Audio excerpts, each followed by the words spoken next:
오늘은 인류 구원을 위한 하나님의 계획 두 번째 말씀을 상고합니다.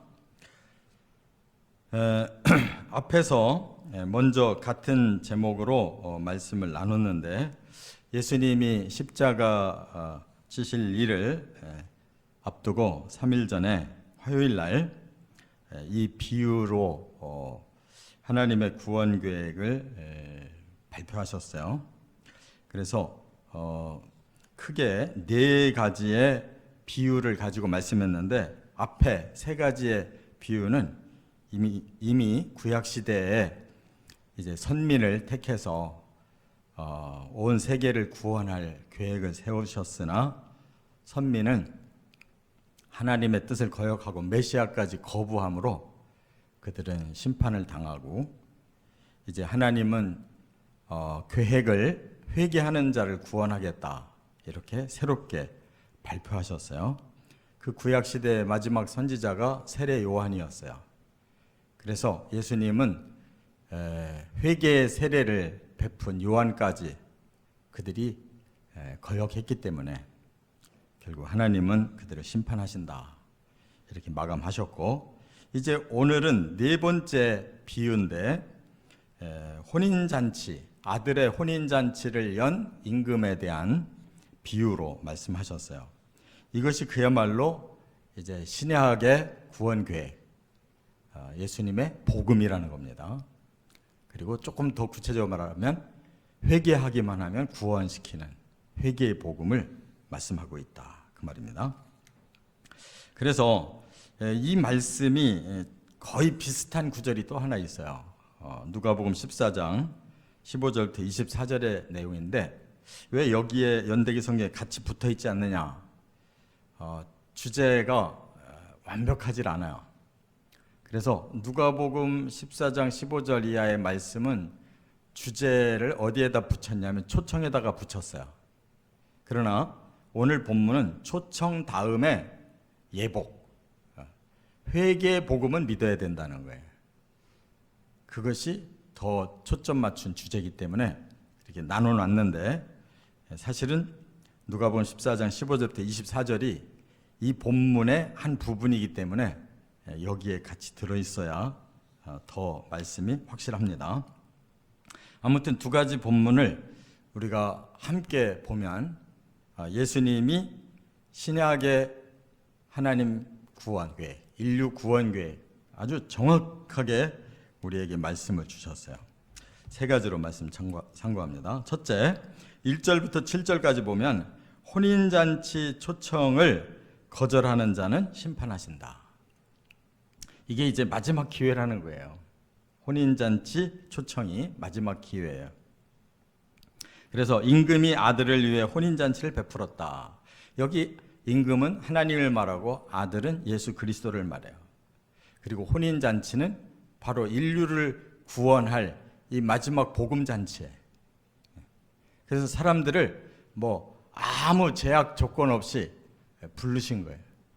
다 사람들을 하나님이 이 혼인잔치에 불렀어요. 그래서 앞으로 이 아들의 신부를 바로 구원받은 자로 택하신 거예요. 누구든지 오라는 거예요.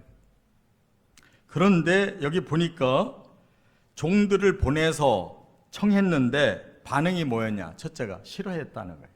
싫어했다. 그럼 이건 무슨 뜻일까요? 우리가 종들이 돼서 이제 예수님이 제자를 파송하고 또 우리가 또 그 제자가 돼서 이렇게 복음을 전하는 이런 사역을 할 때 첫째 반응이 뭐냐면 싫어하는 사람들이에요. 아예 듣기를 싫어해요. 그런 자들은 구원받을 수 없다는 거예요. 하나님의 구원의 초청, 신부로 맞이하려고 하는 그 초청마저 거부하는 자, 이런 사람은 불가능한 거예요. 그래서 다시 임금이 더 성의 있게 초청을 해요. 뭐라고? 이제 다른 종들을 보내서 오찬을 준비했는데 소와 살진 짐승을 잡고 모든 걸 갖추어 놨으니 오소서 하라 그랬어요.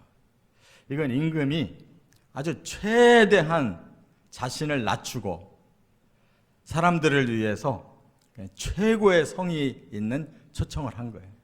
사람들이 좋아할 수 있는 최고의 것을 다 준비해 놨다는 거예요. 천국은 그런 곳이거든요. 사람을 위해서 최상의 조건을 다 만들어 놓고 하나님 부르는 거예요. 근데도 싫다는 거예요. 어떻게 반응했어요? 돌아보지 아니했다 그랬어요. 그렇게 부르는데도 돌아보지도 않는데요. 이 말은 뭐예요? 관심 없다는 말이에요. 그러니까 참 이상하지 않아요? 천국이 어떤 것인가 성경에 잘 말씀해 놨는데 거기에 대해서 사람들이 관심이 있어요? 그러면 이 사람들은 어디에 관심 있느냐? 여기 보니까 자기 밭으로 자기 사업하러 갔다 그랬어요. 지금 자기가 농사져서 열매 맺는 거, 자기가 사업해서 돈 버는 거에 온통 관심이 빠져 있다는 거예요. 도대체 거기서 얼마나 거두려고, 얼마나 재미를 보고 살겠다고. 그러니까 사람들이 완전히 영이 어두워져 가지고 가릴 줄을 모르는 거예요. 영원한 완벽한 사람을 위한 나라는 관심도 없고 싫어하고, 잠시 있을 이 땅의 것, 자기 욕심을 뭔가 성취해 볼 수 있는 기회가 잠시밖에 없는 이곳에서는 모든 걸 투자하려고 하는 거예요. 그래서 이들이 하나님 앞에 심판받는 거예요. 그런데 그 정도면 다행인데 또 나머지 사람들은 어떤 일을 했느냐? 종들을 잡아서 모욕하고 죽였다 그랬어요. 선하게 복음 전하는데 뭘 잘못했다고 잡아서 모욕을 하고 죽였다. 이게 박해자들이에요. 얼마나 많은 예수님의 제자들, 그리스도인들이 죽었는지 몰라요. 이 선한 복음을 전했다고. 이들이 어찌 용서받을 수가 있겠어요? 그래서 임금이 노하여 군대를 보내어 살인자들을 진멸하고 동네를 불살랐다 그랬어요. 그러니까 이 세상은 어떻게 될 거냐? 완전히 하나님의 진노를 당할 수밖에 없는 세상이 됐다는 거예요. 그래서 하늘의 군대를 보내서 모든 악한 자들을 다 불살라 버리겠다는 거예요. 그래서 이 땅이 심판받는 겁니다.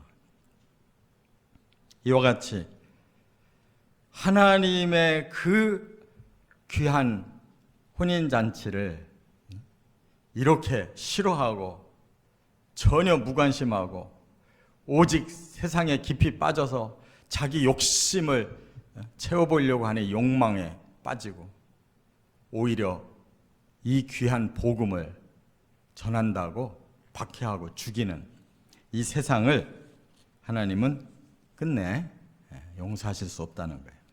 두 번째, 8절부터 10절에는 어떻게 하시느냐? 혼인잔치에 강권하여 데려오신다 그랬어요. 그럼 그걸로 끝나야 되는데 아니에요. 세상은 비록 그런 사람들이 다수지만 끝내 멸망당할 세상이지만 하나님은 포기하지 않아요. 그래서 다시 한번 또 사람들을 초청하는데 이번에는 강권하신다는 거예요. 여기 보니까 네거리 길에 가서 사람을 만나는 대로 혼인잔치에 청하여 오라.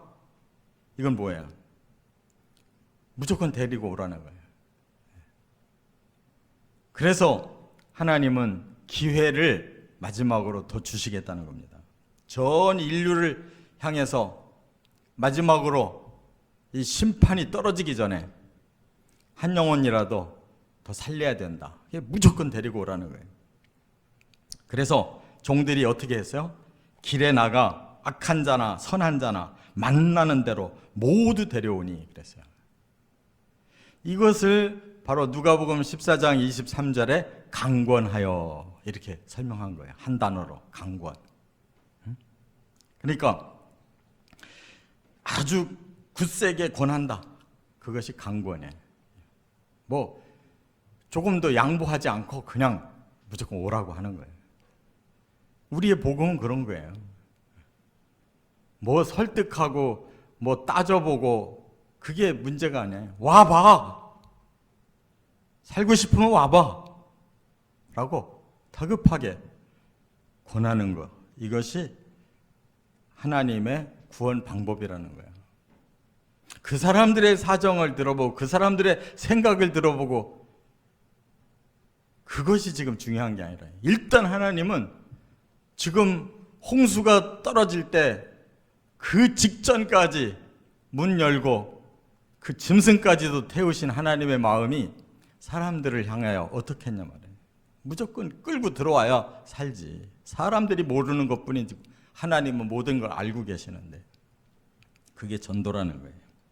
그래서 여기서 말하는 이 강권은 그 원어가 아난카조라고 그랬는데요. 이거는 강요. 그리고 이 원어를 더 깊이 들어가 보면 이 아나라는 것은 위로라는 뜻이고, 뒤에 카조라는 원어는 이끈다는 뜻이에요. 위로 이끈다. 왜 하나님 위로 이끌어요? 땅은 멸망당하고 위로 이끌어야 천국에 들어가야 진정 사람들에게 영원한 생명과 영광이 주어지기 때문에 잡아 끌어야 될 거 아니에요, 망하기 전에.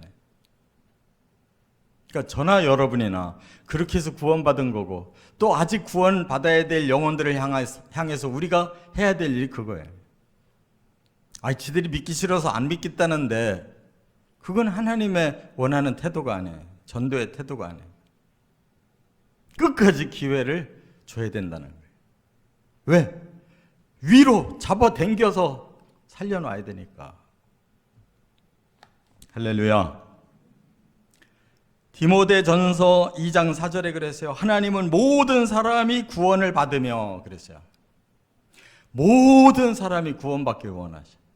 디도서 2장 11절에도 모든 사람에게 구원을 주시는 하나님의 은혜가 나타나 단 한 사람도 제외되기를 원하지 않으신다는 거예요. 그런데 이제 끝에 마지막에 조건이 있어요. 11절부터 14절에 예복을 입지 않은 자는 지옥에 던져진다 라고 말씀했어요.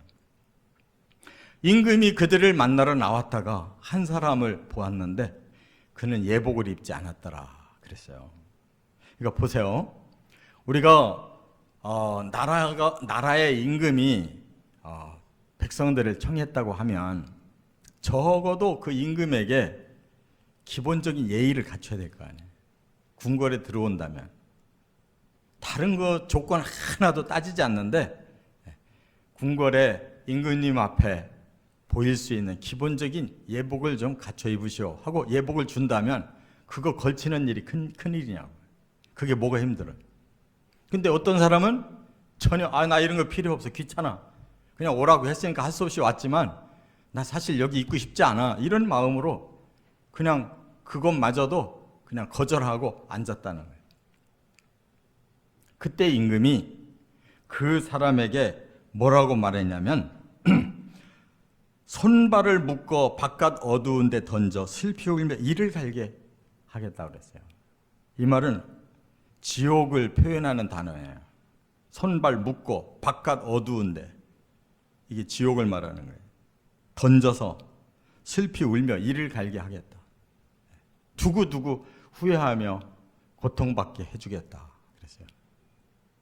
그러면 왜 이렇게 예복 하나 안 입은 걸 가지고 이렇게 크게 확대해서 왜 그 사람을 멸망시키려고 하느냐? 이 예복이 단 하나의 구원 조건이기 때문에 그래요. 그 예복이 바로 회개의 복음이라는 거예요. 딴 건 하나도 요구하지 않았는데 네가 죄인이라는 사실을 인정해라. 그리고 내가 너를 구원해 준다는 사실을 받아들여라. 그것마저 받아들이지 못하겠다면 구원 못 받는 거예요. 내가 죄인이고 하나님이 나를 그 죄를 씻어 구원시켜 주겠다는데 그 메시지마저도 나는 듣기 싫어, 필요 없어, 필요 없대는데 어떻게 구원받냐고 거절해 버리는데, 그게 예복을 입지 않는다는 뜻이에요. 그러니까 이 세상 사람들이 죄 때문에 구원 못 받는 게 아니에요. 자기가 그 죄를 씻지 않겠다는 거예요. 씻어준다고 해도 싫다는 거예요. 그리고 하나님이 그냥 일방적으로 구원시켜 준다고 해도 싫다는 거예요. 그럼 어떻게 구원받겠어요? 이것만큼은 하나님이 요구하실 수밖에 없다는 거예요. 구원이라는 게 뭐예요? 죄 때문에 망하는 거를 그 죄를 씻어서 끌어올려 주겠다는 때 거기에 순종하는 건데 그것마저 싫다는 사람을 어떻게 구원시키냐고. 그래서 아까 디모데 전서 2장 4절에 하나님은 모든 사람이 구원을 받기를 원하신다 하고 그 뒷줄에 뭐라고 그랬냐면 진리를 아는 데 이르기를 원하신다. 그 진리가 복음이라는 거예요. 회개의 복음이 진리예요. 다른 엄청난 힘든 진리가 아니고 네 죄를 인정하고 내 구원을 받아들여라. 이게 진리예요. 또 디도서 2장 11절에 모든 사람에게 구원을 주신 하나님의 은혜가 나타나 그 뒤에 14절에 보면 그가 우리를 대신하여, 바로 그가라는 말을 13절에 뭐라고 설명했냐면 바로 우리의 크신 하나님 구주 예수 그리스도가, 우리의 크신 하나님과 구주 예수 그리스도가 이 꼴이에요. 지금 우리의 크신 하나님이신 구주 예수 그리스도가 우리를 대신해서 자신을 주심은 자신을 십자가에다가 죄인으로 내주셨다는 거예요.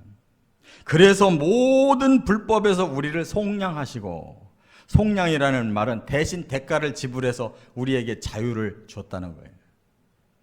그래서 우리를 깨끗하게 하사 앞으로는 선한 일을 열심히 하는 자기 백성이 되게 하려 하심이라. 이 하나님의 사랑과 긍휼의 은혜마저 거부한다면 구원은 없어요. 그렇기 때문에 고린도 후서 7장 10절에 그랬어요. 하나님의 뜻대로 하는 근심. 우리가 단 한 가지 근심이 꼭 필요하다. 그것은 후회할 것이 없는 구원에 이르게 하는 회개를 이루는 것이다. 하나님 앞에서 한 번은 근심해야 돼요. 하나님이 이 죄를 어찌하면 좋습니까? 그때 하나님이 내가 네 죄를 다 사했다.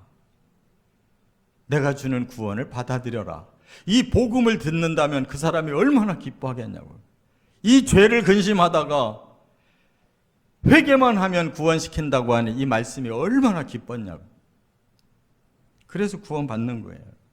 그래서 예수 그리스도의 복음 전도 표제가 뭐였느냐? 마가복음 1장 15절 때가 찼고 하나님의 나라가 가까이 왔으니 회개하고 복음을 믿으라. 이거밖에 우리 예수님이 요구한 게 뭐냐고. 이제 마지막 때가 왔다. 하나님 나라가 곧 시작된다. 너희들에게 요구할 것은 회개하고 복음을 믿으라는 것밖에 없다. 이게 바로 진리고 이것이 예복이에요. 이것이 신약의 하나님이 인류를 위한 구원 계획이에요. 할렐루야. 우리는 죽자 사자 박해를 하던 싫어하던 관심을 안 두든 하여간 최선을 다해서 전해야 된다는 거예요. 그래서 마지막에 뭐라고 말씀했어요? 초청받은 자는 많지만 택함 받은 자는 적다. 하나님은 다 불렀는데 그 중에 끝까지 예복을 거절하는 자가 너무 많다는 거예요. 그래서 택함 받은 자, 끝내 그 마지막 조건에 안에 들어올 자들은 적구나, 이렇게 탄식하시는 거예요. 이 진리 깊이 깨달으시고 우리는 꼭 택함까지 받으시기를 주의 이름으로 축원합니다.